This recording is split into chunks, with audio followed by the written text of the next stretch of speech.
Church. అయితే ఆయన బ్రాహ్మణత్వం చెందినవాడు. ఎవరు? బ్రాహ్మణత్వం నుంచి నమ్ముకున్నాడు. ఆయన నమ్మడానికి కారణం ఏంటంటే ఆయన చచ్చిపోయి నరకం చూసి నిజమైన దేవుడు వేసుకోమని తెలుసుకొని నమ్ముకున్నాడు.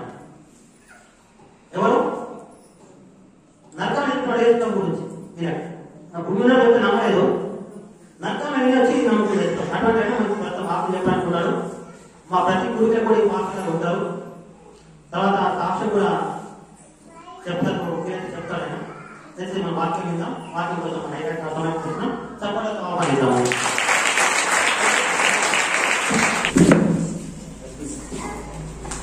దేవునికి స్తోత్రం. హల్లెలూయా. హల్లెలూయా. చేబులో ఖుదావని సుమసికి తెలుగుదేశం చెప్తారు, కాంగ్రెస్ చెప్తారు, టీడీపీ చెప్తారు, టీఆర్ఎస్ చెప్తారు. చేయి కొట్టుకోమంటారు. దేవుడు మీకు జెండా పట్టుకున్న కూడా తెలిసింది కానీ చేయి కొట్టడం రాదా? దేవునికి స్తోత్రం. హల్లెలూయా. ప్రభునందు ప్రియ దేవుని సంగమ, మీ అందరికీ యేసుక్రీస్తు నామమున శుభములు వందనాలు. నాతోటి చేతపడిన సేవకులకు విడిచిపెట్ట వందనాలు చేసిన. అదేవిధంగా మొట్టమొదటిగా సంఘ ఉద్యోగ కూడికను ఏర్పాటు చేయడానికి సంఘ కూడికలు ఏర్పాటు చేయడానికి ఉద్యోగ కూడికలు ఏర్పాటు చేయడానికి లోయ తర్వాత శేఖర్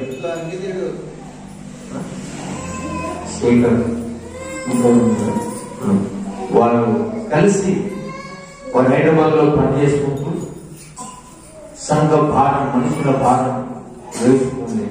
శేఖర్ వారు ఉద్యోగం చేస్తూ సంపాదించిన డబ్బు వారు కొంచెం ఖర్చు పెట్టుకుంటూ కొద్ది కూడబెట్టి దాన్ని సంఘములు ఉచ్చింపబడాలి, సేవకులు బలపరచబడాలి అని కాన్సెప్ట్ వచ్చాడు. ఎన్నో రోజులు వారికి ఉన్న భారాన్ని కాబట్టి కొన్ని కూడికలు ఏర్పాటు చేసుకొని కొంత సంఘాన్ని ఉద్యోగపరిస్తే సంఘం పెరుగుతుంది. నూతన ఆత్మలు రక్షించబడాలి, మనుషుల భారం, దేశ భారం, అనేకులు రక్షించబడాలనే ఉద్దేశంతో ఈ కూడికను ఏర్పాటు చేశారు.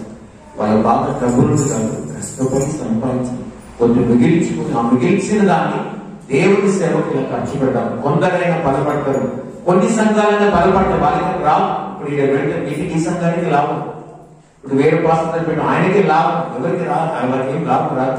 వాళ్ళని ఉపయోగలేదు. వాళ్ళు ఖర్చు పెట్టిన డబ్బులు తీసుకొచ్చి ఖర్చు పెట్టి మీ అందరూ భోజనాలు బట్టి సాక్ష్యాలు చెప్పించి మంచి మాటలు చెప్పించి మంచి ప్రార్థన మీతో కలిసి ప్రార్థన చేసి కొందరైనా పురుగొల్పబడతారు, బాధపడతారు అనే కాన్సెప్ట్ వాళ్ళు. ఆమేన్, హల్లెలూయా. వారి మంచి దృక్పథం కలిగిన రోహిత్ శేఖర్ వారి బృందాన్ని ప్రకారం చప్పులు కూడా దేవుని భయపడగా ఆశీర్వదించబడుతుంది. ఎన్నో గొప్ప కార్యాలు వారి చేతులు కాక. అదేవిధంగా ఈ సంఘం నాకు సుపరిచితమే. చాలా సుపరిచితం. నేను పాస్టర్ కాన్ఫరెన్స్ వచ్చినప్పుడు వారు ఆ సంఘం ఇద్దరు కలిసి వచ్చేవారు. అదేవిధంగా ఈరోజు అనేక మంది సేవకులు వచ్చారు. సీమోన్ సీమోన్ గారు, పౌలు గారు, తర్వాత వీరందరితో నాకు సుపరిచితమే. వీరందరూ మీరు కలుసుకునే వాళ్ళ పాస్టర్ కనిపిస్తున్న తర్వాత ఒక 7 years 7 సంవత్సరాలు తర్వాత నాకు పనిచేసి వేరే దగ్గర వెళ్ళమంటే అలా వెళ్ళడం జరిగింది. పాస్టర్లను బలపరచడం ఇంటెన్షన్. పాస్టర్లను బలపరచాలి, పాస్టర్ పురుగులు ఒకటి బలమైన సేవకులు కావాలని ఉద్దేశంతో నేను పరిచయం చేస్తాను. తర్వాత దేవుడు దేశంలో తిరగాలి బాబు ఇంకా చూస్తున్న కాలంలో బలవంతంగా పంపించాను. దేవుడికి స్తోత్రం, హల్లెలూయా. కాబట్టి చాలా ఎక్కడ పోయినా పబ్లిక్ మీటింగ్ లో సేవకుల గురించి కంపల్సరీ మాట్లాడుతూ ఉంటారు. దేవుడు ఇచ్చిన భారాన్ని బట్టి పంచుకుంటాను. అదేవిధంగా దేవుడికి మహిమ కలుగును కాక సింపుల్ వర్డ్, ఈజీగా అర్థమైనదే చెప్పాను. నేను బ్రాహ్మణ వంశములో జన్మించిన వాళ్ళు. నా పేరు గొడకొండ పార్థసారథి చారుడు. మా నాన్నగారు శ్రీనివాసాచార్యుడు. కాబట్టి ఈ విధంగా మా అమ్మగారు సరోజిని. కాబట్టి వారి కడుపున పుట్టిన ఏకైక కొడుకుని. మా నాన్నగారి సంస్కృత పండుగలు, మా అమ్మ తెలుగు పండుగ. వారి కడుపున పుట్టిన ఏకైక కొడుకును. మాకు పుట్టిన 9 సంవత్సరాలకు నేను పుట్టడం జరిగింది. నేను పుట్టగానే మా అమ్మ చెప్పుకున్న పడ్డాను. చనిపోవడానికి దగ్గరకు వచ్చేసి నేను 1.5 years ఉన్నప్పుడు మా అమ్మగారికి చనిపోయాను. మా అమ్మ పోలిక కూడా నాకు గుర్తులేదు. ఫోటో చూసి మా వైపు అనుకోలేదు. మా నాన్నగారు కనీ పెంచి పెద్ద తీసి ఉన్నత దశలో తీసుకెళ్ళాను. నేను కూడా ఒక పురోహితుని కావాలి. దానికి విచిత్రం ఏంటంటే యేసయ్య పురోహితునైనా దేవునికి స్తోత్రం. హల్లెలూయా. దేవుడు మార్చాడు. ఎట్లా మార్చాడని దానికి ఇప్పటికీ చాలా కొద్దిసేపు ప్రాముఖ్యమైన మాటలు చెప్తాను. అంటే ఈజీ మెథడ్. నాకు ఏంటంటే ఈజీగా అర్థం కావాలని చెప్పేస్తాం. కరెక్ట్గా నేను చెప్పేది ఏదైతే థింక్ దేవుడు నా ఊళ్ళో వచ్చింది అది మీ మనసులో ఉండిపోవాలి. ఫర్ ఎగ్జాంపుల్ ఈజీగా అర్థం కావడానికి మెథడ్ చెప్తున్నాను. ఒక డాక్టర్ గారు ఆపరేషన్ చేయాలంటే ఏం చేయాలి? ఫస్ట్ సబ్జెక్ట్ తెలుసుకున్నాను, ప్రాబ్లం ఏంటి తెలుసుకున్నాను. అవునా కదా? ప్రాబ్లం తెలుసుకున్నాను. ప్రాబ్లం తెలిసిన తర్వాత దాన్ని ఎట్లా చేయాలని కూడా అనుభవం ఉండాలి. ఎట్లా చేయాలి కూడా అనుభవం ఉండాలి. అంటే సబ్జెక్ట్ చదవాలి, దాని నివారణ అంటే ఎట్లా ఇది పోస్తే ఏమవుతుంది, ఇక్కడ పోస్తే ఎట్లా పోతుంది తెలుసుంటేనే కాకుండా పేషెంట్ మనస్తత్వం కూడా తెలుసు. ఇన్ని 3 చేయాలి. ఒకటి సబ్జెక్ట్ ఉండాలి, దాన్ని చేసేవలసిన నాలెడ్జ్ అనుభవం ఉండాలి, అంటే ఎక్స్పీరియన్స్ ఉండాలి, ఎట్లా అప్లై చేయాలి. తర్వాత పేషెంట్ స్థితిగతి కూడా ఆయన మనస్తత్వం మీద తెలుసుకోవాలి. అంటే ఏ ఆపరేషన్ చేయాలి డాక్టర్ వచ్చి ఫస్ట్ పేషెంట్ కలుస్తారు.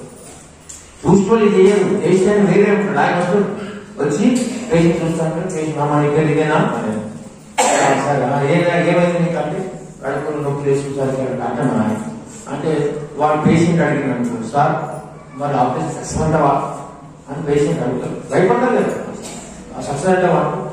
ఏమో నాకేం తెలిసా పోసినట్టు తెలుసు దాకా ఓకే ఎందుకైనా మంచి ఒక దండ తెచ్చుకో వాళ్ళు సక్సెస్ అయితే నాకేపు సక్సెస్ కాకపోతే నీకు పనికి వస్తుంది అనడానికి వాడు చేసుకుంటా ఇదేం పడతారు నాయన వెళ్ళిపోతున్నాడు ఉన్నప్పుడు సక్సెస్ అయిన వాడు పేషెంట్ వస్తే డాక్టర్ ఏమన్నారు చాలా చిన్న ఆపరేషన్ అంత బయట 10 నిమిషాలు అయిపోతుంది ఈజీగా ఎన్నో 100 కొద్ది చేసినా ఇక కథనా అని ప్రోత్సహిస్తాడు డాక్టర్.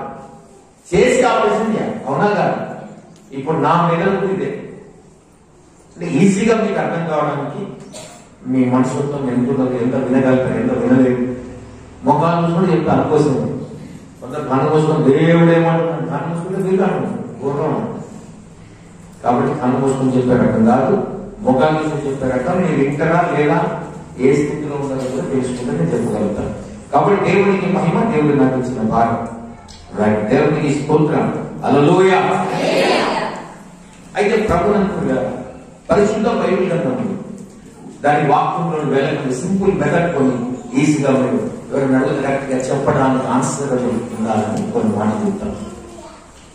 ఇప్పుడు ఒక సామెత ఊర్లో అంటే ఊర్లో కాదు మన దేశంలోనే ఒక సామెత ఉంది. ఏంటంటే సబ్కా మాలిక్ सबका मालिक एक है మరి ఏ కోనే అదిలా కోయి नहीं पता అది విచిత్రం. సబ్కా మాలిక్ ఏకీ అంటాడు మనం అంటే అందరి దేవుడు ఒక్కడే. నా ఒక్క దేవుడు అని చెప్పలేదు. సరే భూమి ఎన్ని భూములు మనకు ఒకటి, ఆకాశం, సూర్యుడు, చంద్రుడు, తల్లి, తండ్రి అందరూ ఒక్కొక్కటే. కానీ దేవుళ్ళ కాడికి వచ్చిందని కనిపిస్తాయి. ఇది నాకు అర్థం కాదు. దేవుళ్ళ కాడికి వచ్చిన మరి ఎందుకు 3 దేవతలు అంటారు, 3 దేవుళ్ళు అంటారు, ఇట్లా ఎంతో రకంగా ఉన్నది. ఎందుకు మన భారతదేశం చాలా భక్తి కలిగిన దేశం కదా, మరి దేవుడి కాడికి వచ్చిన ఎందుకు కన్ఫ్యూషన్ అయిపోయాడు? ఎందుకు ఇంతమంది దేవతలు పెట్టేసి అదే కన్నులు ఎంతమంది అంటే అంటాడు కూడా అడుగుతారు. ఈ పంత అడుగుతున్నారు ఎవరైనా కన్నులు ఎంతమంది అంటే తండ్రి ఒక్కడే అంటవలేరా, మరి ఒక్కడే తల్లి ఒక్కడే అంటాం. మరి దేవుళ్ళ కాడికి వచ్చిన ఎందుకు ఇట్లా కన్ఫ్యూజ్ అయిపోతుంది అంటే అర్థం కాకనా, చెప్పేవాడు లేకనా, లేదా వాడు చదవలేకనా, వినలేకనా, ఏంటి కారణం? మన భక్తి గల దేశం 196 ఐక్యరాజ్య సమితిలో ఉన్న దేశాల్లో 200 దేశాలు పైన ఉన్నాయి. ఆ దేశాల్లో భక్తి గల దేశం ఏదనంటే మన భారతదేశమే అంటారు. భారతదేశమే భక్తి గల దేశం, కానీ నిజమైన సత్య దైవార్చన చెయ్యని దేశం అయిపోయింది. నిజమైన సత్య దైవార్చన కావాలి అంటే సత్యాన్ని ఆరాధించేవాడు, సత్యాన్ని తెలుసుకునేవాడు కావాలి, దాన్ని పరిశోధించాలి. సత్యం అనేది బహు లోతుగా ఉన్నది, దాన్ని తవ్వాలి, వెతకాలి. ఉట్టిన దొరకడు దేవుడు. ఇంకోటి చాలా స్లోగాలు ఉన్నాయి. ఇది మత మార్పిడి చేస్తుంది సార్. మత మార్పిడి కాదురా నాయన, మతి మార్పిడి. ఆమె హల్లెలూయా. నీ మతి మారాలి, నీ మతి మారాలి. మతం ఎందుకు? నీ మనుషులు మార్చేయాలి. దొంగలు మారారు, వ్యభిచారులు మారారు, నరందకులు మారారు, తాగుబోతులు మారారు, భార్య హింసించేవారు మారారు, ఉగ్రవాదులు మారారు. ఎంతో మందిని మార్చింది ఈ బైబిల్ వర్డ్. దేవునికి స్తోత్రం, హల్లెలూయా. యేసయ్య బోధ అందరినీ ఇక్కడ మార్చడానికి మనసు మారాలి. నీ వయసు వాసులకు నీ పేరు ప్రఖ్యాతులు కాదు మారేది. అప్పుడు నాకు అదే పేరు, ఇప్పుడు కూడా అదే పేరు మారలే, పేరు మారలేదు. దాని మనసు మారదు. దిల్ బదల్ నా మనసు మారదు. నీ మనసు మారాలని చెప్తున్నా దేవుడు మాట. అది మారి పరిశుద్ధంగా బతుకున్నా మోక్షానికి కోసం అని చెప్తుంది. అంటే యేసయ్య లోకానికి వచ్చి నేనే మార్గము, సత్యము, జీవము, నా ద్వారా అంటే పరలోకానికి రావడం చెప్పు. పరలోకానికి వెళ్ళాలంటే ఒక వేటు పట్టేది. ఆయన బోధ ఏదో వినాలి కష్టం. నేను మహారాష్ట్రకు పోయాను. మహారాష్ట్ర వాక్యం చెప్తుంటే ఆయన లేచి అంటాడు, యా కరెంట్ పరివర్తన కరే ఖ్యాతి అని అడిగినాను. మత మార్పులు చేసుకున్నా, ధర్మం గురించి ప్రచారం చేసుకున్నాను. అరే వై సత్య బోల్మని సత్యం చెప్తున్నా. నీకు ఇంటే ఇల్లు లేదా లేదు నీ ఇష్టం. బలవంతం ఎందుకు నీకు? బలవంతం ఎవడేం చేయడు. చెప్పుమని, సత్యం చెప్పుమని, ప్రకటించమని బైబిల్ అన్నది. నా రాజ్యాంగం కూడా నాకు హక్కు ఇచ్చింది. అది నేను చెప్తున్నా. నువ్వు వింటే లేదు, నష్టమే. నేను వినంటే పో, నాకేం బాధ లేదు, నాకేం ప్రాబ్లం కాదు. కానీ एक दिन आता, एक दिन जरूर आता, वो दिन पूछेगा. आमीन, హల్లెలూయా. ఏమని తెలుసా? నా యేసుని దర్బారులో అందరి ఖాతా ఉంది.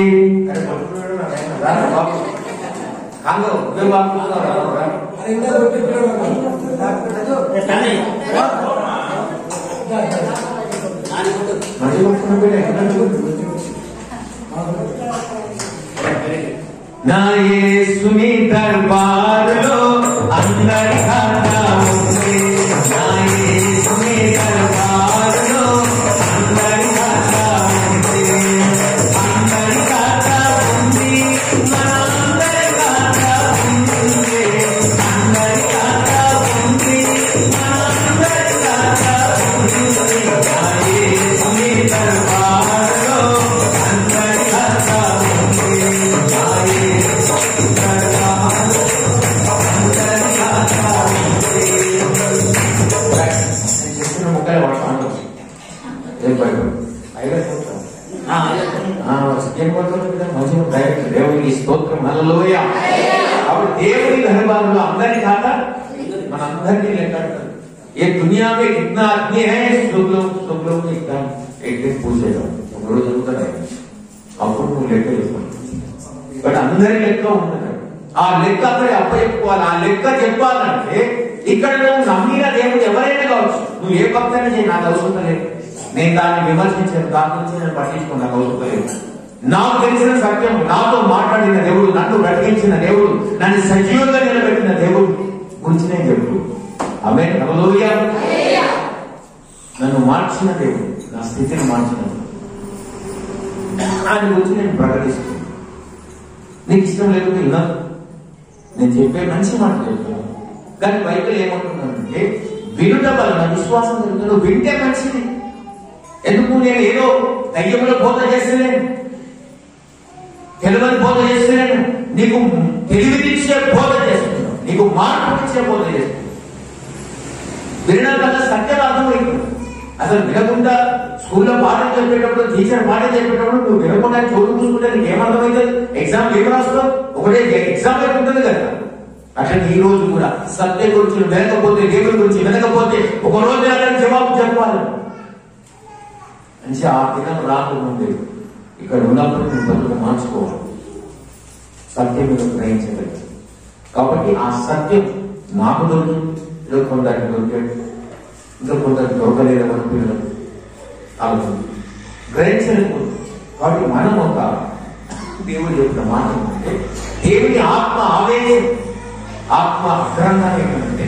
యెషయా గ్రంథం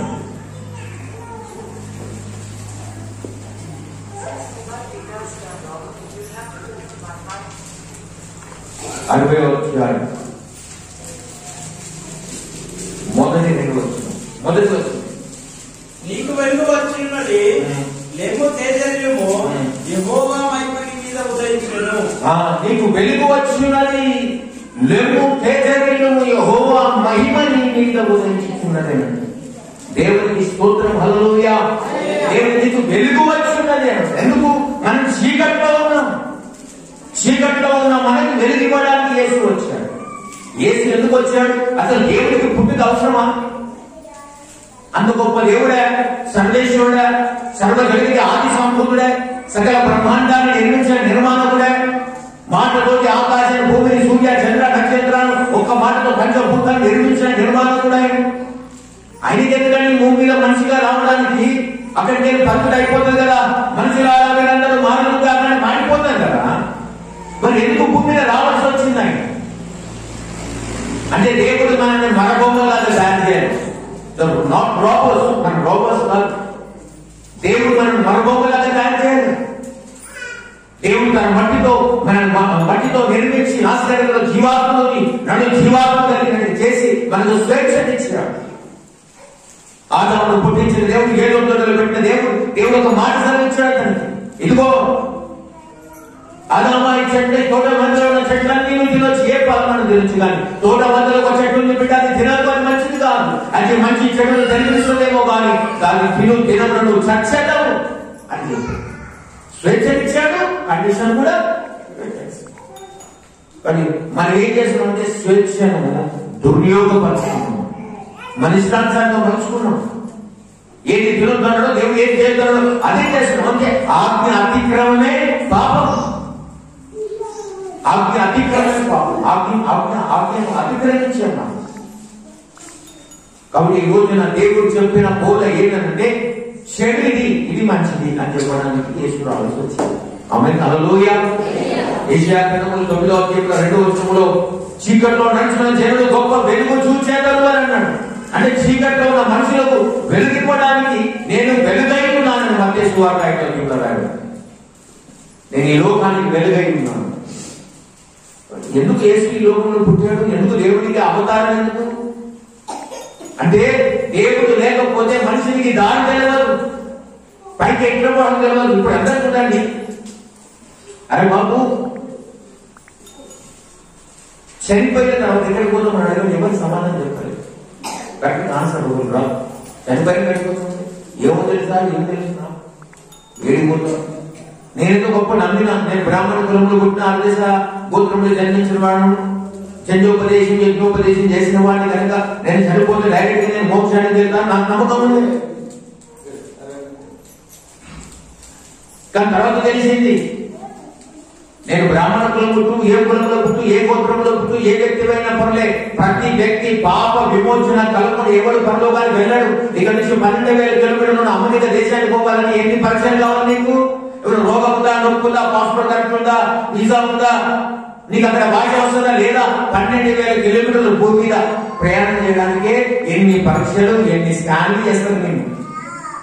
మరి నీకు తెలివనే లోకానికి, పరలోకానికి, దేవుడికి స్థలానికి వెళ్ళాలని ఎంత స్కాన్ కావాలని, ఎంతో పరిశుద్ధత ఉండాలి. దేవుడు పరిశుద్ధుడు కనుక మీరు పరిశుద్ధులే ఉండడం చెప్పాడు కదా. మరి పరిశుద్ధత ఎలా రావాలి? మనుషులు స్వేచ్ఛని ఇష్టానుసారాన్ని అనుభవించి పాపాలు చేస్తూ పెరిగిపోయారు. పుట్టకూడదు. నన్ను నచ్చినట్టుగా పైన చూస్తలే, మనకి ఎన్నో చూసినాం, భూమి మీద చూస్తున్నాం, భూమి మీద చూస్తున్నాం, అన్నింటే చూస్తున్నాం కానీ పైన చూస్తలే. కాబట్టి మనుషులందరూ ఇష్టానుసారంగా జీవించడం మొదలు పెట్టారు, పాప ప్రక్రియలో మొదలు పెట్టారు. దానికి మనిషికి విడుదల లేదు. అంటే దేవుడు ఎన్ని రకాలుగా ప్రవక్తలు పంపించినా, యాజకులను పంపించినా, లేవీలను పంపించినా, న్యాయాధిపతులను పంపించినా, రాజులను పంపించినా మనుషులకు మారడం లేదు. అప్పుడు దేవుడు అనుకున్నాడు లాభం లేదు. నేనంతే చెప్పిన వీడు మారడు, వాడి స్వేచ్ఛ ఇష్టానుసారం పాపం పెరిగిపోయింది. ఆది కాండం 6వ అధ్యాయంలో ఆలోచన మనుషులు చెడుతనం భూమిలో విస్తరించడం అన్న దేవుడికి బాధ చెడుతనం విస్తరించిపోయింది. ఈ చెడుతనం పోవాలంటే నేనే వెళ్ళాలి, దేవుని నరవతారం రావాల్సి వచ్చింది. ఆమేన్ హల్లెలూయా. ఎందుకు యేసు ఈ లోకానికి వచ్చాడంటే కారణం చెప్తున్నాడు. ఆయన మతాన్ని స్థాపించడానికి, కులాన్ని స్థాపించడానికి, ఒక వర్గాన్ని స్థాపించడం రాలేదు. అని అందరం ఒకే తండ్రి పిల్లలకు మనం. అది అమెరికా కానీ, నిగ్రో కానీ, జర్మన్ కానీ, జపాన్ కానీ, రష్యన్ కానీ, ముస్లిం కానీ, తెలుగు కానీ, హిందూ కానీ, మరాఠీ కానీ, ఎవడైనా కానీ అందరం ఒకే తండ్రి పిల్లలు. ఆమేన్ హల్లెలూయా.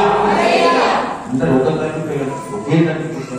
ఆయనే పుట్టించాడు. మనకు వచ్చిన క్రీడ ఇది భాషను మారిన కొద్దీ మనం కూడా మారుతాం. భాష ఏ భాష మాట్లాడే భాష अंदर कमाली एक है सही बात है। एक को जाने के लिए अपन एक सही रास्ता पे जाना पड़ेगा। आमीन हालेलुया। अपन తెలుసుకోవడానికి సరైన ప్రోగ్రామ్ నడవాలి, అన్వేషించాలి. అంటే దేవుడు ఏం చేస్తాడో తెలుసు. అపోస్తలుల కార్యం 16:26 వచనంలో మాట్లాడాడు. అపోస్తలుల కార్యం 16:26 వచనం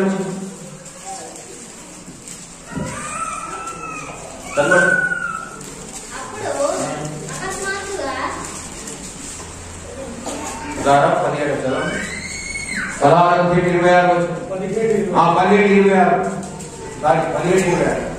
యావత్ భూమి మీద కాపురముండుటకు ఆయన ఒకరి నుండి జాతి మనుషులను సృష్టించి, సర్వ జాతి మనుషులను సృష్టించి, వారు ఒకవేళ దేవుని తడుగులాడి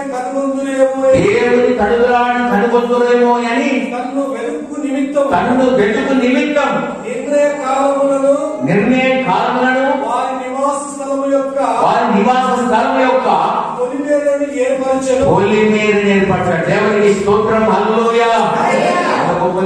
స్వేచ్ఛ కలిగి పాపం చేస్తున్న మనుషులను మరలా ప్రేమించి దేవుడు ఒక జాతి నుంచే మనుషు జాతంగా పుట్టింది కాబట్టి తన్ను వెతుకు నిమిత్తం నిర్ణయ కాలం పెట్టాడు, ఒక పొలిమేర పెట్టాడు.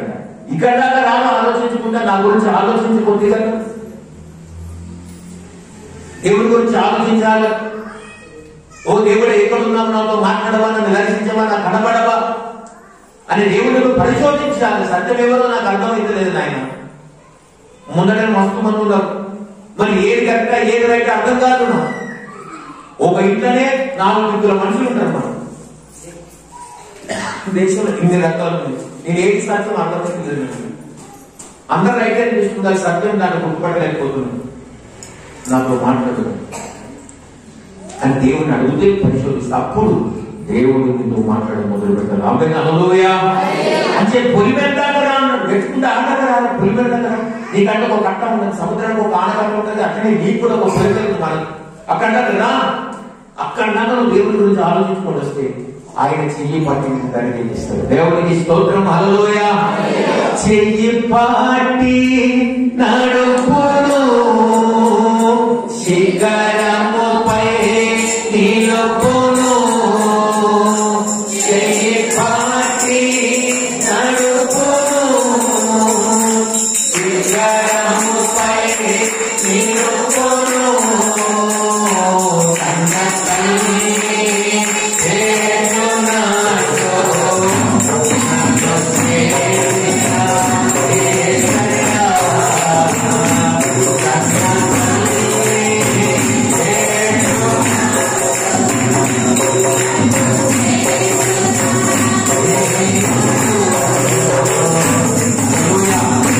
కాబట్టి చెయ్యి పట్టి నడిపించింది. నువ్వు ఒక్కటాకు వస్తే నేను పైకి లాపాలని చూస్తున్నాను. సత్యాన్ని గ్రహించగలను. నువ్వు సత్య అన్వేషణ చేయలేకపోతున్నావు. దేవుడు ఎవరు అర్థం చేసుకోలేకపోతున్నావు.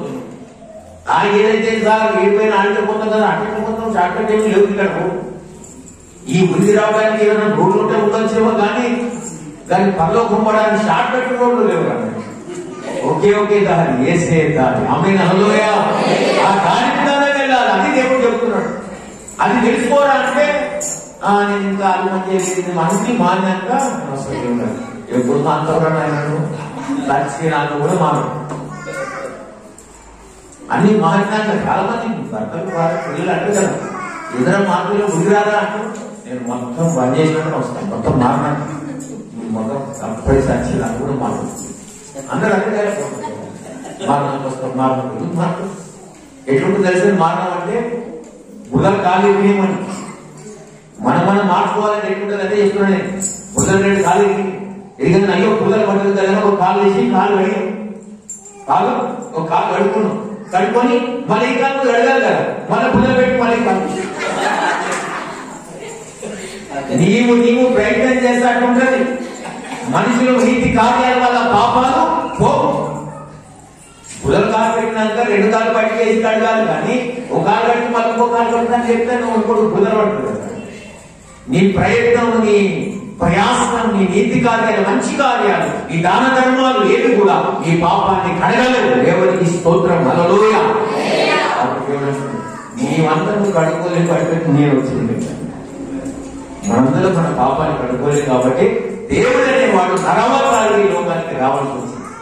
ఎందుకు చేసి వచ్చాడంటే చీకట్లో ఉన్న మనుషులు ఆశ్చర్యవంతంగా వెలుగులోనికి పిలవడానికి వచ్చారు.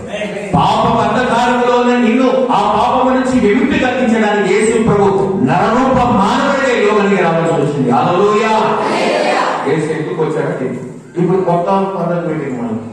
యేసయ్య డిసెంబర్ 20 పుట్టలేసా నాకు పోలు ఉండలేదు, నిజంగా వచ్చింది అందరూ అంటారు డిసెంబర్ 20 పుట్టలేదు. మన ఒక ఆయన సేవకుడే మన దగ్గరలో ఉంటాడు, ఆయన వచ్చి నేనే మాట్లాడుతున్నప్పుడు డిసెంబర్ 20 పుట్టాడు ఎక్కడున్నాను బైబిల్ అవు లేదు, మరి ఇది చేయాలి లేనప్పుడు అని అన్నాడు. మరి ఎక్కడ మరి ఎప్పుడు చేయాలి ఎప్పుడు నాకు అని, మరి ఎప్పుడు చేద్దాం చెప్పండి నాకు తెలియదు, తెలియనప్పుడు నో చూసుకోవాలి. ఇప్పుడు మా తాత ఎప్పుడు తెచ్చిందో నాకు తెలియదు, మా తాత పండుగ చేసి అందరిని పిలవాలి. ఏదో నాకు తెలిసింది ఆగస్టు లే జనవరి 26 అని పెట్టుకుంది, ఏదో పెట్టుకుంది. జనవరి 26 మా తాత పండుగ వెళ్ళడానికి మా తాతకు సంబంధించిన దోస్తు ఒక ఆయన ఎప్పుడు మీ తాత అడిగాను కదా జనవరి 26 కానీ పుట్టింది, ఎవరు చెప్పారు? మీ తాత పుట్టింది ఆగస్టు 15లో, ఇప్పటికే దేశంలో పడుతుంది అంటే మా తాత పైకి నుంచి బాధపడతారా? అయ్యో నా కొడుక నా పంట తీయాలి అన్నాడు ఆయన. అన్నాడు కదా, నా తాత పేరు మీద నేనేం చేస్తున్నాను? కృతజ్ఞత జ్ఞాపకం చేసుకుని నలుగురికి భోజనం పెట్టాను. ఏకైతే సార్ దేవుడిని ఆరాధించాను. ఏదో ప్రపంచంలో ఒక డేట్ పెట్టుకుని ఆరాధిస్తుంది. అదో ఎవరు పుట్టిందా? ఎవరు పుట్టా నాకే సార్, వాడు ఎవరు పుట్టా నాకే. అందరు మందు డిసెంబర్ 20 పుట్టినప్పుడు వాళ్ళందరూ నేను ఆరాధిస్తున్నాను. నేను యేసు నామమున ఆరాధిస్తున్నా. ఆమేన్, హల్లెలూయా. ఏ డేట్ పుట్టినది కాదు, పుట్టిందా లేదన్నది ఇంపార్టెంట్. ఆమేన్, హల్లెలూయా. కదా ఆయన ఈ లోకంలో వచ్చేది అది నమ్మకం. ఏ డేట్ మనకు చెప్పలేదు బైబిల్. నువ్వు అన్న వద్దన్నావు అంటే ఏం చెప్పాలి? తెలిసి ఉంటే చెప్పు.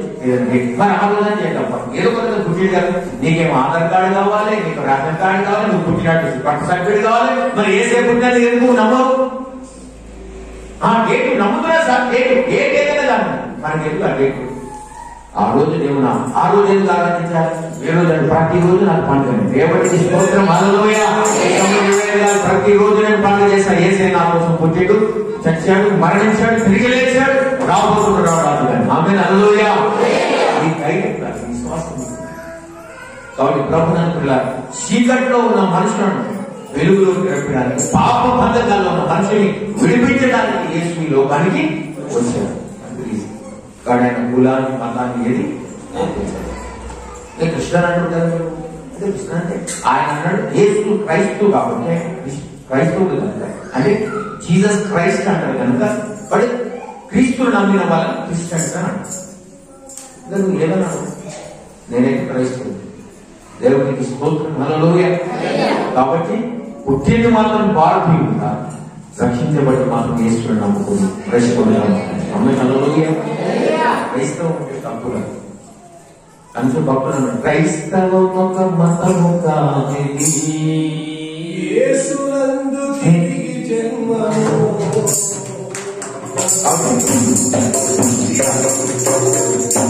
అది క్రైస్తవం ఒక మతం కాదు, మార్గం. ఈ మార్గం తెలుసుకోవడానికి దేవుడు వాటి ఈ రోజు సత్యం అర్థమైతే ఇది ఒక మాట చెప్పి అసలు కథలోకి వెళ్ళలే నేను ఇంకా. అసలు కథ పొలా చెప్తున్న పైన కూడా. ఆమేన్, హల్లెలూయా. కాబట్టి నీకు వెలుగు వచ్చినదైతే ఇప్పుడు మనకు తెలిసిన అర్థమైపోయి వేసేందుకు కూర్చోండి. అయితే ఇప్పుడు ఎవరు నీ మీద వెలుగు వచ్చినది ఇప్పుడు లేదు. నమ్మినోడికి రక్షించబడ్డావు, తెలిసిపోయింది దేవుడు పుట్టిడు, దేవుడు నా కోసం మరణించాడు, చనిపోయాడు, తిరిగి లేచిన అర్థమైంది, రక్షించబడ్డావు, పాపాలు ఒప్పుకోవడం, కడుక్కోవడం, బ్యాప్టిజం తీసుకోవడం, పరిశుద్ధం ఎవరు మందిరానికి వస్తున్నావు. అయితే ఇప్పుడు నువ్వు చేయవలసిన పని ఏంటి? మన విశ్వాసం నువ్వు ఏం చేయాలి? నాలో దేవుడు పుట్టాడు కనుక నా మీద ఆయన వెలుగు ప్రకాశించాలని కోరుకుంటు. ఇప్పుడు లెమ్ము తేజరెల్లుము నీవు యెహోవా, లెమ్ము తేజరెల్లుము యెహోవా మహిమ నీ మీద ఉదయిస్తుంది. నువ్వు లెవ్వాలి, లేచి పని చేయగలరు.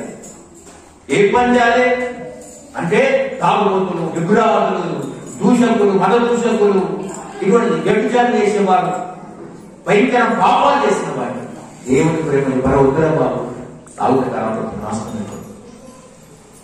మంచి చెప్పువారు వారికి అర్థమైనట్టు చెప్పాలి. ఎందుకంటే దేవుని ఆత్మ, దేవుని మహిమ నీ మీద ప్రకాశిస్తుంది కనుక దేవుడికి నువ్వు ప్రకాశవంతంగా నిలబెట్టాలనుకోరు. నువ్వు అనేకులకు దీపస్తంభం మీద పెట్టినట్టు ఉండాలి, కానీ దీపం మంచం కింద కొంచెం కింద పెట్టినట్టు. అనేకులు వెలిగింపాలి భయం ఉంది. ఎందుకో నేను రక్షించు క్రిస్మస్ కూడా పెడతాం స్టార్, అందరికి తిరిగాడు అదే స్టార్ మా ఇంట్లో. ఆ స్టార్ పెట్టడం కాదు, నువ్వే ఒక స్టార్ వెళ్ళాలి. నీ గ్రామానికి, నీ భక్తికి, నీ ఇంటికి, నీ గల్లికి దేవునికి స్తోత్రం. ఆ స్టార్ ఉన్నా లేకుండా ఈ స్టార్ ప్రకాశించాలని దేవుడు కోరుకుంటున్నాడు. యెహోవా మహిమ నీ మీద ఉదయిస్తుంది, నువ్వు లేచి ప్రకాశించమని మనము దేవుని మహిమ మన మీద కనబడుతుంది. దేవుడు నమ్ముకొని కూడా ఇంకా ఏడుకోగాలని దేవుడు ఎవరైనా ముట్టుకోరు. ఏదమ్మా నీకు అదే ఎన్ని బాధలు చెప్తాను, కష్టాలు బాధలు చెప్తూ దేవునికి. మనుషులు కూడా చెప్తున్నావు మన కష్టాలు బాధలే. దేవుని ప్రేమ, దేవుని మహిమను వివరిస్తున్నావు ఎవరికైనా. నీ ముఖముల సియోనికి వెళ్తున్న వారి నోట్ల నుండి ఏముండాలి? నమ్ముండాలంట. 125 కీర్తనలు, 125 కీర్తనలు కదండి. సియోనికి వెళ్తున్న వారి నోట్ల నుండి ఏముండాను? నవ్వుండాను.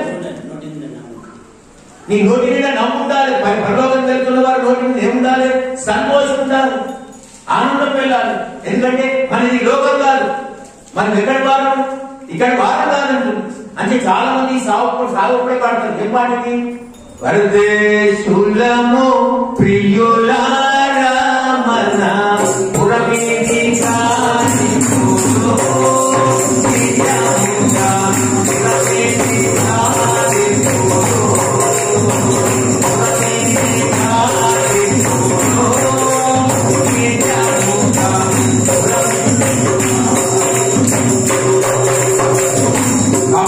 పరదేశులము అని పాటలు ఏమన్నా దాని అర్థం సాగు పాట కాదు. అంటే సాగు పాట పాడి దాన్ని సాగు పెట్టేసి అది సాగు పాట కాదు, రక్షణ పాట. మన దేశం కాదు, మన ఊరు కాదు, మన ఇక్కడ పుట్టిన వారు కాదు, మనం పై వారం అని చెప్తుంది ఆ పాట.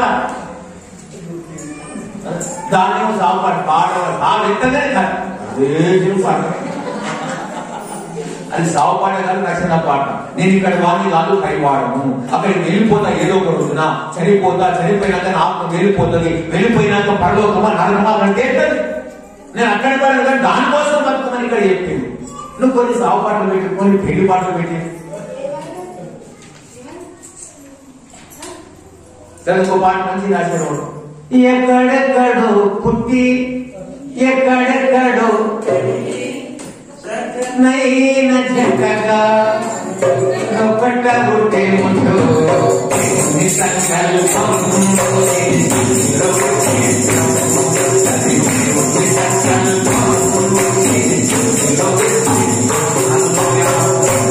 ఎక్కడెక్కడ ఆయన అక్కడ మన ఇక్కడ ఆయన జరగలిగింది. దేవునికి స్తోత్రం. అది ఆత్మ భక్తి సాధన దానగలిగింది. ఆయనకు నాకు జతపరచబడ్డది. ఆయన పెళ్లి కుమారుడుగా రాబోతుండు. నేను పెళ్లి కుమారుడుగా సిద్ధపడా. నాకు జతపడ్డదా ఆయన నాకు. బట్ ఆ పెళ్లి విందులో చూడడానికి అదే కులస్తులు, దేవుడు కోటాను కోట్ల మంది ఏం జరుగుతుంది విశేషం అని చూడడానికి వస్తుంది. ఆ సంబరానికి వెళ్తున్నాడే. అప్పుడు వెళ్ళేటప్పుడు పెళ్లి కుమారుడు ఏడుచుకుంటూ పోతుంది కదా, సంతోషంగా నవ్వుతాం. పెళ్లి కూడా ఆనందంతో వస్తుంది, మనం కూడా ఆనందంతో. అదే మనం నీ మీద దేవుని వెలుగుతూ వచ్చినప్పుడు నువ్వు ప్రకాశించాలి. నువ్వు నల్ల గుణవా తెల్ల గుణవా అని కాదు. ఏదో పాటలు పాడి పుస్తకాలు పాడి దానికి నువ్వు వాడి మంచిగా ఉంటుంది, చాలా బాగుంటుంది. అలా పాట మాట్లాడినప్పుడు నేను సింగర్ కాదు. కొర్రం రోగం అంటే పాడక పడక రావడం. నువ్వు కొడితే రోగం వస్తుంది తల్లి, కొర్రకు పాడక రాగం వస్తుంది. కుయ్యా కయ్యా కొడుకుందా సడనుందని దేవుడు చూడాడు. నువ్వు పాడుకుండాలి, ఎట్లా పాడు దేవుడికి మహిమ కలుగుతావు, రాగం వస్తుంది. కాబట్టి నేను కూడా అంతే సింగర్ని కాదు, కానీ అప్పుడప్పుడు ముక్కలు వేస్తా ఇక్కడికి. దేవునికి స్తోత్రం, హల్లెలూయా. కాబట్టి దేవుడిని మీద ప్రకాశిస్తున్నాడు. ఎందుకు ప్రకాశిస్తుంది తెలుసా? 2వ వచనం చదువుతాం, యెషయా గ్రంథం 42వ వచనం.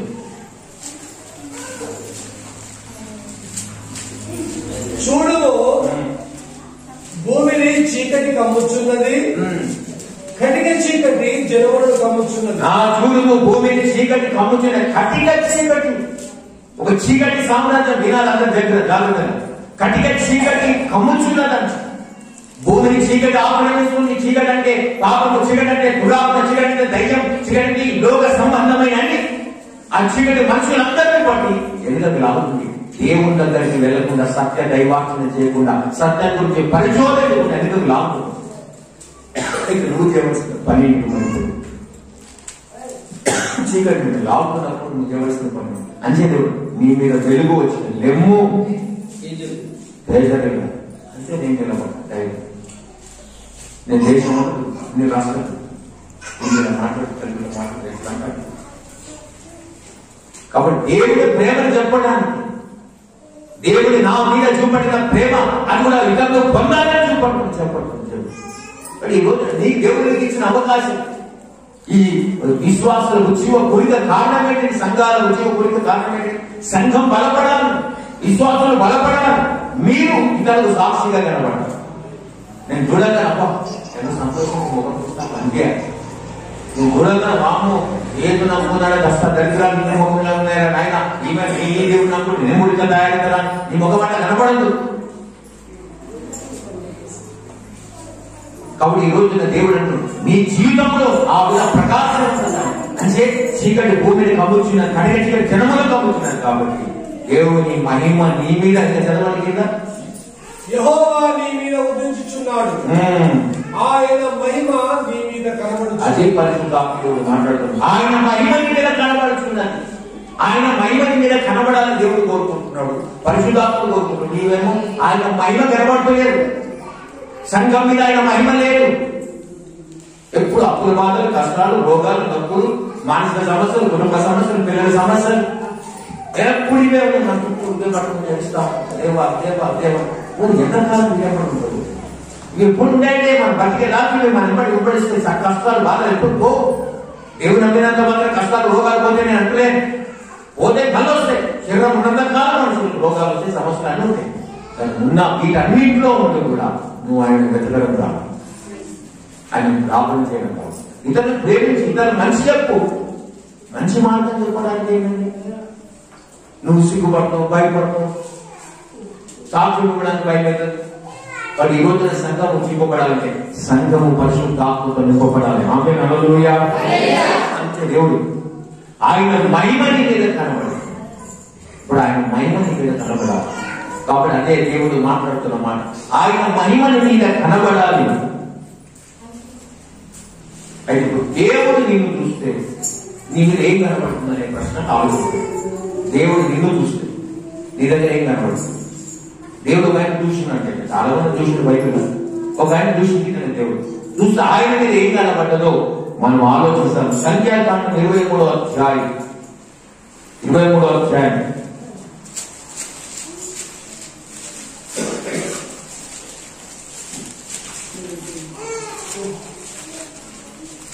20వ వచనం. నిజముగా యాకోబులో మంత్రం లేదు, యాకోబులో ఏం లేదంట, మంత్రం లేదు, ఇశ్రాయేలులో శతనం లేదు. ఆయా కాలంలో దేవుని కార్యములు యాకోబు వంశస్థులకు ఇశ్రాయేలుకు తెలియజేయబడింది. ఇదిగో ఆ దినము ఆడు సింహం వల్ల లేచును, అది సింహం వల్లే నిక్కి నిలుచును, అది వేటను తిని చంపబడిన వాటి రక్తము త్రాగు వరకు పండుకున్నదు. ఏం రాయాలంటే ఇదిగో జీవించమని నాకు సెలవాయను, ఆయన జీవించను, నేను దాన్ని మార్చలేను. ఆయన యాకోబులో ఏ దోషమును కనుగొనలేదు. అది అది మొదటి పాయింట్ ఏంటి? యాకోబులో ఏ దోషము కనబడలేదు. చాలండి. యాకోబులో ఏం లేదంట? దోషము లేదు. యాకోబు ఎవరు మరి అంటే? మోసగాడు. ఒకప్పుడు మోసపోతారు, అందరు అబద్ధాలు చెడుమడం అంటే అబద్ధాలు అందరినీ మోసం చేస్తూ బతుకారు యాకోబు. కానీ దేవుడి కృప చేత మార్చబడేది కాబట్టి దేవుడి యాకోబు చూస్తే అతను ఏ దోషం కనబడతాడు. ఒకప్పుడు అబద్ధముడే, అందరిని మోసం చేసిన వాడే, కానీ మార్చబడ్డాడు. ఆయన దోషం లేదు. ఈ రోజు నిన్ను చూసినప్పుడు ఏం కనబడద్దు? దోషం కనబడద్దు. దోషం అంటే ఏం తెలుసండి? దోషాలని మూడగంటే పాపం అవుతుంది. పాపం పరిపక్వమై మరణమును కాను, మరణం కానీ దోషం అంటే అర్థమైంది. తెలిసి దోషం అంటే ఇప్పుడు నాకు తెలిసిన దోషం నేను ఒక మారడం వెళ్తున్నాం అనుకో, దుమ్మినట్టు దోషం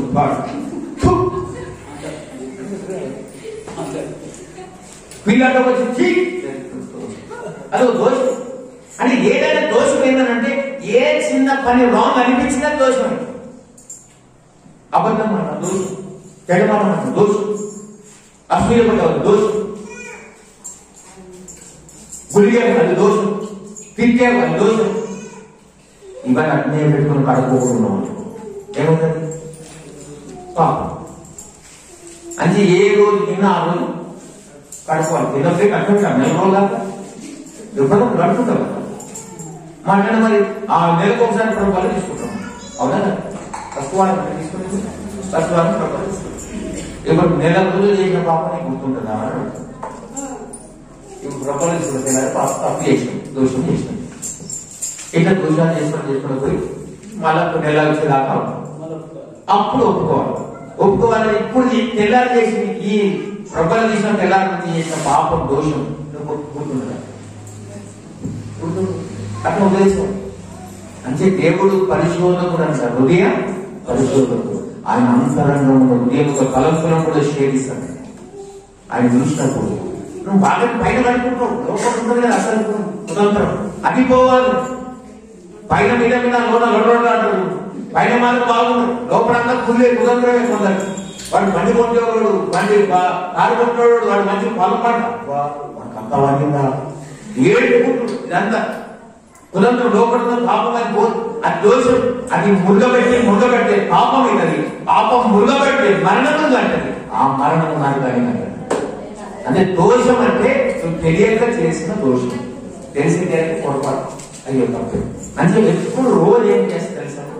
పొద్దుగాల నుంచి సాయంత్రం దాకా పండుగనే పడతాడు మొగడిచి నేను ఉదయం నుంచి సాయంత్రం ఎన్నో దోషాలు చేస్తాను, ఎన్నో తప్పుదాలు చేస్తాను, ఎన్నో మంది మోసం చేసి అబద్ధాలు తెలుగు చెడు చూపు, చెడు తలంపు, చెడు మాటలు, చెడు నడకలు నడిచిడొచ్చు. నన్ను క్షమించగా నా దోషములు కడుగుతాయినా కడుక్కొని క్లీన్ చేసుకుని పడుకోవాలి. ఒకవేళ ఆ రోజు రాత్రి మనకు లాస్ట్ రాత్రి అయినట్టు అప్పుడు ఎక్కడుంటాం మనం? పరలోకమే నా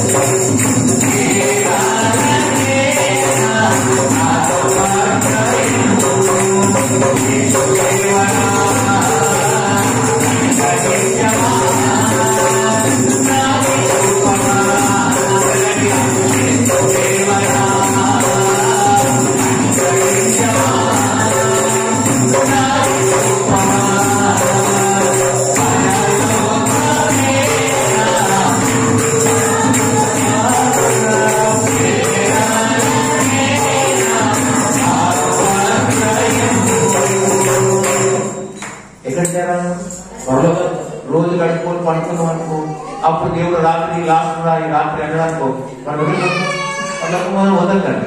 కడుకోకుండా లోపల దోషాలు పెట్టుకున్నట్టే మనం అనుకో. ఇంకా రాత్రి రాత్రి అయిందనుకో అప్పుడు ఎక్కడిపోతావు? ఇంత బతుకు బతికి ఇంకెంత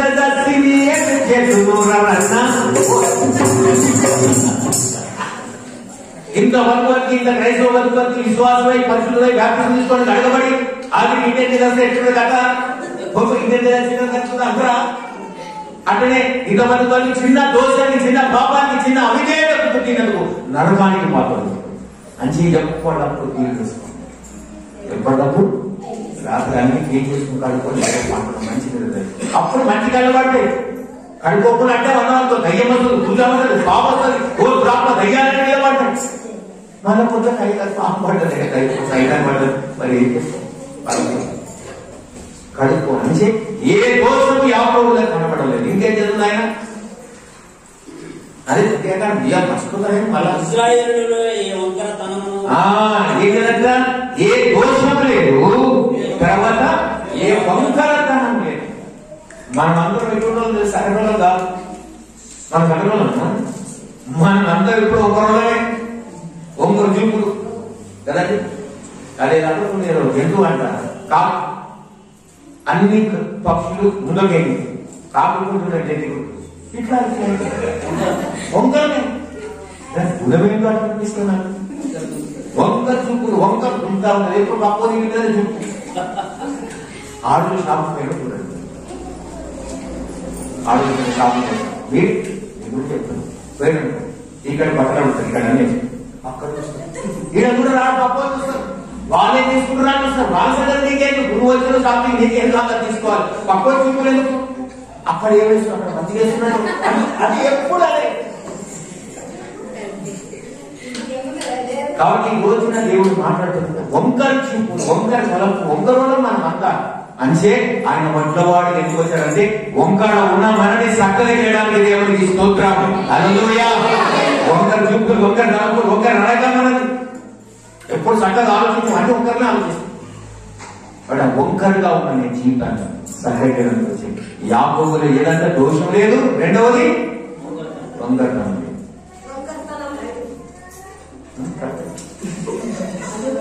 వంకరతనం లేదు. కాబట్టి ఈ రోజు నీ జీవితంలో ఏమున్నది అడుగు ఆలోచిస్తున్నాడు. ఈ రోజు దేవుడు నిన్ను గమనిస్తున్నాడు. ఈ మధ్యాహ్న సమయంలో నిన్ను చూస్తున్నాడు. ప్రియ సహోదరి సహోదరా, నీలో దోషం కనబడ్డానుకో నష్టపోతుంది, వంకర కనబడ్డానుకో నష్టపోతుంది, విడిచిపెట్టబడతాం. ఈ రెండు ఉండదు. ఇంకోటి ఏముందంట? యాకోబు ఏం లేదంటే ధర్మం ఉంటే అతని దేవుడైన యెహోవా అతనికి తోడైంది.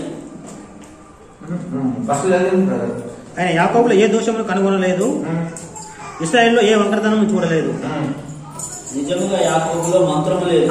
ఏదేనండి మంత్రం లేదు. మనకి ఇప్పటి కూడా మంత్రమా? దేవుడు నమ్ముకున్నాం, వాపు వచ్చిందంటే వాపు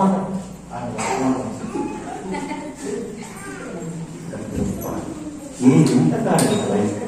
నువ్వు మంత్రాన్ని దేవుడు నీ ప్రార్థన కన్నా గొప్ప మంత్రం. మంత్రాలు సిద్ధాలైన లోకమైనట్టు మనం మంత్రాలు అనుకుంటాంట. నువ్వు అంటే మనం వాపు వచ్చిన మంత్రం, అది కలిసిన మంత్రం, ఇది ఏది కలిసినా మంత్రం అంట. మన మంత్రం మీద తీసుకుపోతా అంటే మనము దేవుని శక్తి మీద ఆధారపడే దానికన్నా మంత్రాల మీద, భూత వైద్యుల మీద ఆధారపడుతున్నావు.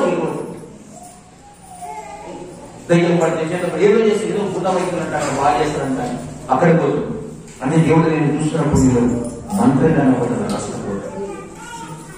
గులాము రాజు నేర్పించాడు. గులాము ప్రవక్త దేవుడికి వరం ఇచ్చాడు. అక్కడ ఏది బలుగా లేదు. అప్పుడు బాలాకు రాజు ఇస్రాయల్తో వెళ్ళలేకపోతుంది. రౌదడ గులాం గారికి చెయ్యాలి, ఆయన వారు నన్ను ఎంత చేసినా గెలవలేకపోతున్నాను, నీకు వరం ఉన్నట్టు చెప్పించారా? చెప్పిస్తే బాగైతుందండి. ఈయన శాపనార్థాలు పెడదామని చూస్తున్నాడు, కానీ ఎందుకు వారు ఎంత శాపనార్థాలు నోటు తెచ్చినా దేవుడు దీపం ఇచ్చాడు. లాభం లేదండి. ఆయన ఒకటే ఉపాయం చెప్పాడు, అరే బాబు నేను ఎంత చేసినా యెహోవా శ్రమించి నా ముందుకి రాదు, నేను కరెక్ట్గా వస్తున్నాను. అని ఉపాయం చెప్తున్నా. ఏంటి అవుతానంటే వారిని పడగొట్టాలంటే మీ దగ్గర ఉన్న సుందరమైన స్త్రీలు తీసుకొని చేయబట్టాయి. సుందరమైన స్త్రీలు తీసుకుపోయి ఈ తంత్రం అంటే దీని ఏమనాలి? మంత్రం వేరు, తంత్రం. ఇది తంత్రం జ్ఞానం. కొందరు కట్టేది వరకు మన పేరు రా, పైకి రావు కానీ సాగు. ఇది తంత్రం. మంత్రం ఒకటి, తంత్రం ఒకటి, రెండు ఉన్నాయి ఇక్కడ మన విద్యలు. వాళ్ళు మంత్రంలో పడరు, తంత్రంలో కూడా ఇద్దరు. కాబట్టి ఈ రోజున ఈ తంత్రాన్ని ప్రయత్నించాడు. గులామీ నేను చేయలేదు, ఇంకో ఉపాయం చెప్తున్నా, మంత్రులు అందరూ శ్రమిస్తారు, వాళ్ళు పాపం చేస్తారు, కథ పడిపోతుంది. నీ గోల్ నెరవేర్చడం. ఇస్రాయల్ కాకుండా కారణం వాడు ఈ రోజున ప్రయత్నం పెట్టారు. దేవుడు తంత్రాన్ని మంత్రాన్ని నీ జీవితంలో ఉండదు. కుయుక్తితో ఆలోచించద్దు, ఇతను నష్టం చేయాలని ఆలోచించద్దు. మంత్రం మీద ఆధారపడదు, భూత వైద్యుల మీద ఆధారపడదు. నేను పుట్టించిన దేవుడు నీకు భర్త అయి ఉన్నాడు, తండ్రి అయి ఉన్నాడు, దేవుడు అయి ఉన్నాడు. ఆయన మీద ఆధారపడి ఆయన నేను బాగు చేశాడు. దేవుని స్తోత్రం, హల్లెలూయా. కాబట్టి యాకోబులో ఏ మంత్రం లేదండి. ఇంకేం లేదంటే శకునం లేదు. ఏం లేదంటండి. శకునం అంటే ఏం తెలుసా? శకునం అంటే పెళ్ళి అయితే వెళ్తారు కదా పంతుల దగ్గర, అయ్యా పంతులు బలముందా? మంచి దినమా కాదా? బలముందా లేదా? గుమ్మం నిలబెట్టారు. నేను కొత్త ఊరికొస్తే గుమ్మాలు పెళ్లి చేయాలి. గుమ్మాలకు పెళ్లి నాకు అర్థం కాదు. గుమ్మం పెళ్లి చేయాల్సిన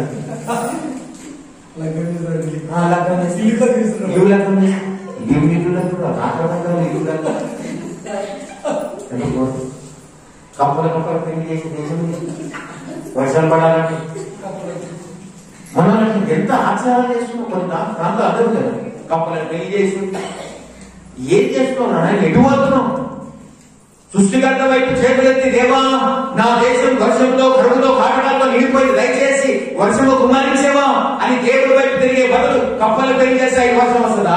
ఇంకేదో చేస్తే అవుతుందా? బాగా అంటే మనుషులు ఏంటి ఆలోచిస్తున్నారు అంటే ఇంకా బుద్ధిహీనంగానే పోతున్నాడు, కానీ జ్ఞానంలోకి రాబోతున్నాడు. ఎంత విజ్ఞానం పెరిగింది, చదువు పెరిగింది, సైన్స్ పెరిగింది, అన్ని పెరిగినాయి, కానీ దేవుడి గురించి ఇంత జ్ఞానం కూడా వారికి ఒక్కింత కూడా పెరగలేదు. ఇంకా బుద్ధిహీనుడుగా అది దేవుని ఆత్మ ఘోష. అదో భూమి చెడిపోతుంది, కానీ చీకటి బట్టి పిలుస్తుంది. నిన్ను చూస్తే నువ్వే కనబడుతున్నావు అంటే ఇవన్నీ లేవు, మంచిదే. నేను చూసినప్పుడు నీలో దోషం కనబడితే ప్రాబ్లం, ఒకటి కనబడితే ప్రాబ్లం, మంత్రం కనబడితే ప్రాబ్లం, ఇంకేం కనబడుతుంటే ఆయనలో నీ లోపల శకునాలు కనబడు. మంచి దినమా సార్? నేను పెళ్లి పెట్టాను పడుతున్నాను, మంచి దినం అంట. మంచి దినం రా, అన్ని మంచి దినాలు. ఒక ఆదివారం మనం ఏ శుభకార్యం పెళ్లి పేరంటాలు పెట్టుకోవాలి, మిగతా ఆరోగ్యం ఎప్పుడైనా చేసుకో. అమ్మాను కానీ పూర్ణంగా లేదని నాకు ఇష్టమైన ఏంటి పెడతా, ఇష్టం ఉంటే రాలేదా చేస్తే అతను రాకుంటాయి. నేను ఏదైనా చేస్తాను. అమాసం వద్దంటే అమాసం చేస్తాను. పంచమం పూర్ణంగా చూసాను. పంచమం అష్టం అంటే కదా, అష్టమే చేస్తాను. మనకు అన్ని మంచి అష్టం లేదు, ఇష్టం లేదు. లోకానికి అది అవసరం. దేవుడి నమ్మకం ఏది అన్ని మంచి తినా ఏ రోజైనా చేయండి. అష్టంలో దస్తాయి, అమాసంలో దస్తాయి, వదలబెట్టవా లేదా గుండె తీసుకోవాలి. కాబట్టి ఇవన్నీ ఆచారాలు లోకానికి, దేవుడి నమ్మకం ఈ ఆచార సంబంధాలు ఉంటుంది. కాబట్టి ఏం కనపడుతుందంటే నేను లోపల శకునం కనపడుతుంది. కాబట్టి దేవుడిని నేను చూస్తే ఏం కనపడుతుంది? కింద వచ్చిన రాసిన మాట కింద వచ్చిన ఎందుకంటే 23 కిందికి లైన్ వస్తుంది. ఇదిగో ఆ జనము ఆడ సింహం వలె లేచును, అది సింహం వలె నెక్కి వెలుచును, అది వేటను తిని చంపబడిన వాటి రక్తం త్రాగు వరకు పండుకొనదు. అంతటా వాళ్ళకు నీవు ఏ మాత్రమును వారిని శపింపవద్దు, జీవింపవద్దు అని బిలాముతో చెప్పగా, బిలాము యెహోవా చెప్పినదంతయు నేను చేయవలనని నేను నీతో చెప్పలేదా అని బాలాకునకు ఉత్తరమియ్యగా, దేవునికి స్తోత్రం. అసలు కదా మ్యాటర్ మా స్తోత్రం వీళ్ళందరూ కానీ ఏమనంటే దాంట్లో కింద చదువుతారు. ఏమంటే జయధ్వని వారు ఏ కనపడదంట, జయధ్వని కనపడ అని అంటున్నా.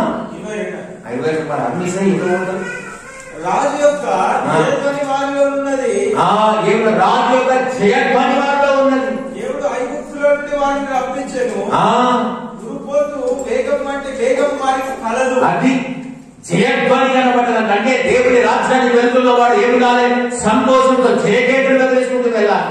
ఎప్పుడో రోజు పొయ్యేలో కూడా దేవుడి ప్రేమించబడి వెళ్ళాలి. అందరికి పోతున్నామని భయపడుతూ, ప్రాణం పోతున్నా భయపడి ఉండొద్దు.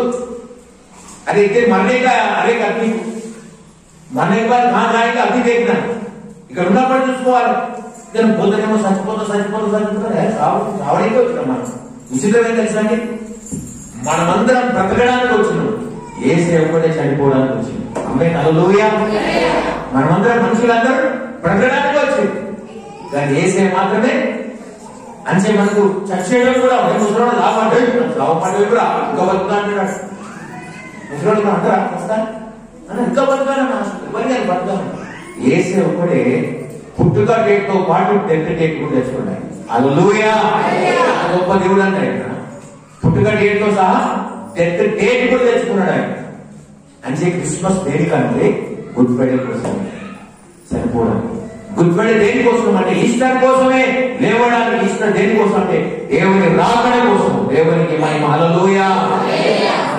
ఎలా ఉందండి జయగతను వెలిగిస్తూ యేసు చెడ్డ పట్టుకుని ధైర్యం నిలబడగలవా? సాక్షి వేయగలవా లోకానికి? మేమేం చేస్తున్నామా? ఇష్టమైతే దేవుడు నమ్ముతా నీకేం నష్టంరా అని చెప్పగలవా? బైబిల్ సంఖ్య దాచుకుంటే వస్తుంది. ఏం పిరికితనం?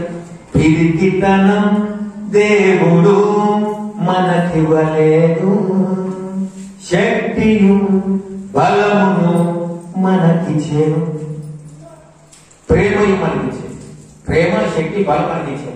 నువ్వేమో ఇంకా పిరికితనం లాగా భయపడుతూ వాడి పడుతున్నామా వీళ్ళేమంటారు రాలేమంటారు లోకానికి భయపడి బయట దాచిపెట్టుకుంటా భక్తిని దాచిపెట్టుకుంటే ఎట్టకాదు. ఒక రోజు రావాలి బయటకు వాడుతుంది కావాలి అంటే వీళ్ళ సమాజంలో సాక్ష్యం ఇవ్వగల ఆమెతో పిలువ కలిగే ఈ సుమసీకు. నేను మహారాష్ట్ర పూణే పోయినప్పుడు అక్కడ ఒకరు ఇతనే వాక్యం చెప్తుంటే ఆ తెగేగా ఉదాహరణ నువ్వు దేవుడు చూసినావా బాగా చెప్తున్నావు అంటే నేను నాటకం కూడా చెప్తున్నావు నాటకం నువ్వు వచ్చినావా అన్నాడు. अरे देख के आने वही वहां जाके आया मैं उससे बोल रहा हूं हाँ तो जब तक नम्माना अब నేను అన్నారే तू मानो ना मानो मेरे को क्या फायदा होता भाई, मैं तो सच बोलूंगा. నువ్వు నమ్ము నమ్మకు నాకేం పొరపడుతుంది అంతే. హిందీలో పాట రాసి నేను హిందీలో వాళ్ళకి అర్థమైనది అట్లనే రాసి అంటే పాడేసిన. कोई मानो ना मानो मैं तो यीशु को मान लिया, कोई जानो ना जानो मैं तो यीशु को समझ गया. అంటే అర్థం ఏంటి తెలుసా? ఎవరు నువ్వు నమ్ము నమ్మకు నేనైతే నమ్మేశ్వర దేవుడు. నువ్వు అర్థం చేసుకోకు నాకైతే అర్థం అయిపోయి వేసేది.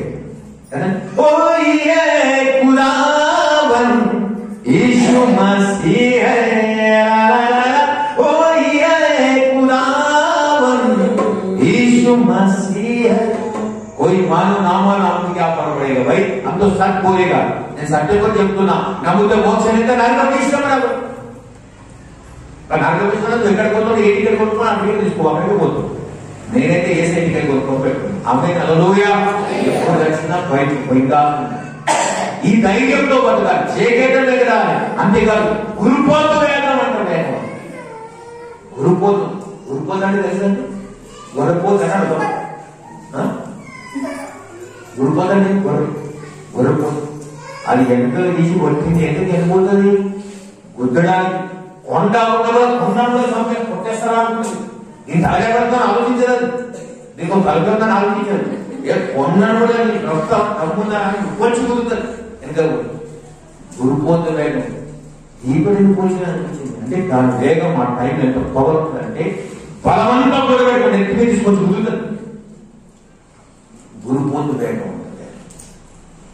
కడక ముందర కడుపు ఉంటుంది అనుకుని బుద్ధిన కొండను కూడా పచ్చడి చేస్తుంది. అట్లుండా ధైర్యం ఉండే ధైర్యం అంత ఉంటేనే దేవుడి కోసం అయిపోతానికి బతుకుతాం. హల్లెలూయా.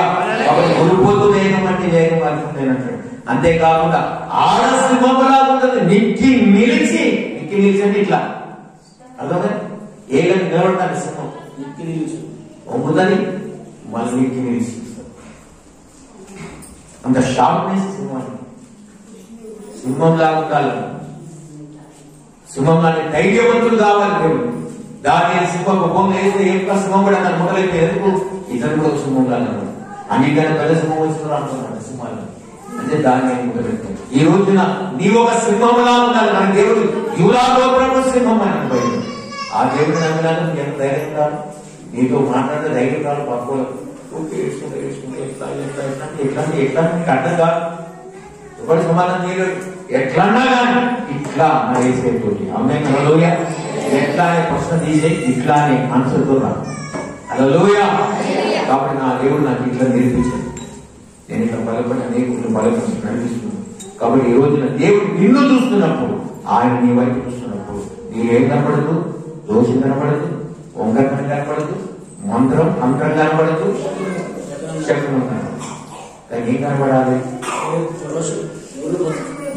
జయధ్వని జయధ్వని కనబడదు, సంతోషం కనబడదు. గంతులేసి దేవుడికి గొల్లలందరూ ఏం చేశారు? రక్షకుడు దయించినాడట మన కొరకు పరమ అని అందరు పాడారు గొల్లలు. కాబట్టి వాళ్ళందరూ వాడి సంతోషంతో చేయకేతం చేశారు. తర్వాత ఏం చేశారంట? వేగం, నీ వేగం అంత పవర్ఫుల్ ఉండాలి. తర్వాత ఆడు సింహంలాగా నెక్కి నిలిచి అది పట్టి తినరాకూడదు కదా.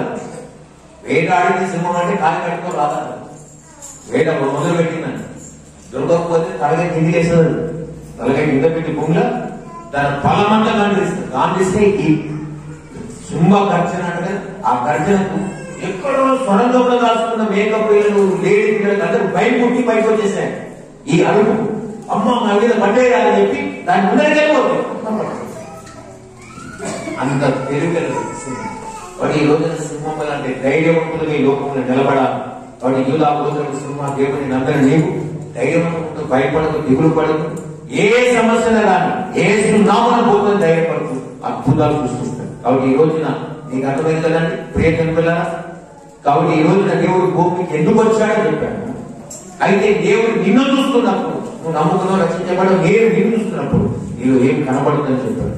దోషం కనబడదు, ముఖం కనబడదు, కాబట్టి మంత్రం కనబడదు, కాబట్టి ప్రభుత్వం ప్రక్షేత్రం కనబడదు. ఇవన్నీ కనబడుతున్న పవిత్రంగా పరిశుద్ధంగా చేయకేతను ఎగరేస్తూ గురుపోతు వేగం బట్టి వేగం అంత బలాన్ని సమకూర్చుకోండి. ఎందుకంటే నా బలమే దేవుడు, మనకేం బలం లేదు, దేవుడే నా బలం. 18 కీర్తన మొదలు వచ్చిన యెహోవా నా బలమా అనగా యెహోవా నా బలమా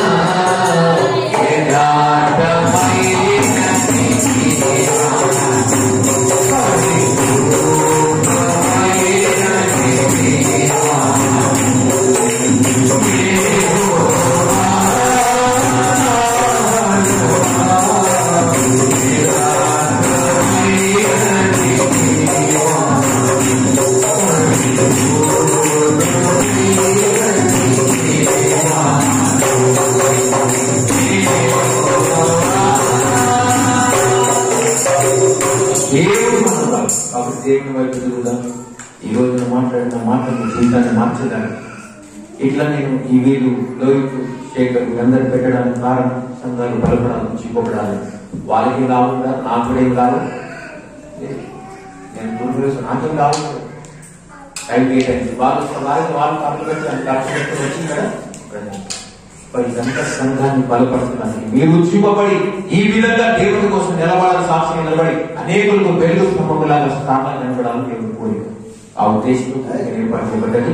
వారికి లాభం లేదు, మాకు లాభం లేదు, ఎవరికి లాభం లేదు, మీకు మేలు కనుకుంటాడానికి దేవుడు. కాబట్టి దీనికోసం ఈ రోజు వాక్యం జీవితం మార్చుకోవాలంటే దేవుడు కళ్ళు మూసుకొని ప్రార్థన చేసుకున్న మనిషి దేవుడు నీతో నాతో మనందరితో మాట్లాడాడు, మనం బలపరచాడు, స్థిరపరచాడు. ఇంకా ఎంతకాలం దేవుడికి దూరం ఉండిపోతావు ప్రయత్నం కదా. ఒకసారి ఆలోచన మనసు మార్చుకో. ఇది అనుకూల సమయం, ఇది రక్షణ దినం. నీలో దోషం కనబడుతుందేమో, ఒక్కరికల కనబడుతుందేమో, మంత్రం కనబడుతుందేమో, శకలం కనబడుతుందేమో. మార్చుకున్నాం. ఇది అనుకూల సమయం, ప్రార్థన చేస్తున్నాం.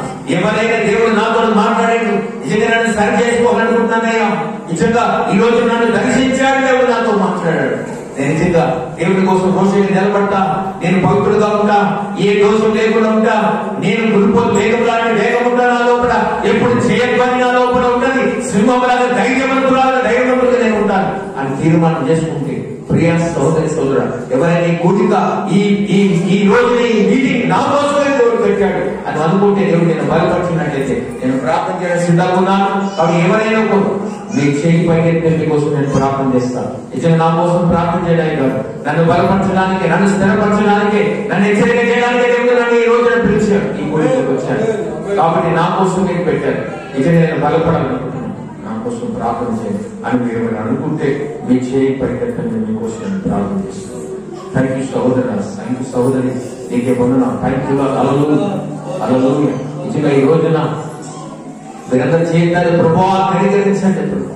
ధైర్యవంతులుగా నిలబడాలి, వారి జీవితాలు అద్భుతాలు జరుగును గాక, చేతులు వారి జీవితాల్లో వెలుగు కలుగును గాక, వారి జీవితాల్లో నీ మహిమతో నింపబడదు గాక. అయ్యే ధైర్యంగా ఈ రోజు నుంచి వాళ్ళు ఏ ముఖం కనబడదు, ఏ దోషం కనబడదు ప్రభా, ఏ శకనము అందరు కనబడాలి, మందరు కనబడాలి వీరేదయ్యా స్తోత్రం. ఏ శకనము కనబడడానికి లేదు ప్రభా, చేతము కనబడాలి వారి లోపల.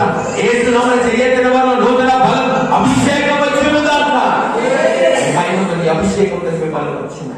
నీ కోసం పనికొచ్చిన పాత్రను నిలబెట్టి వాడుకోమని ప్రార్థన చేస్తూ అయ్యా మొదల చేసిన ప్రతి బిడ్డను ఆశీర్వదిస్తూ నీకు చేస్తూ ఏసునామమున ప్రార్థిస్తూ వేడుకుంటున్నాము తండ్రి.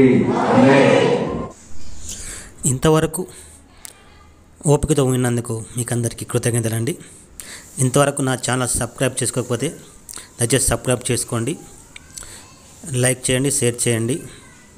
ఇంకా లేటెస్ట్ వీడియోల కోసం బెల్ ఐకాన్ మీద క్లిక్ చేయండి.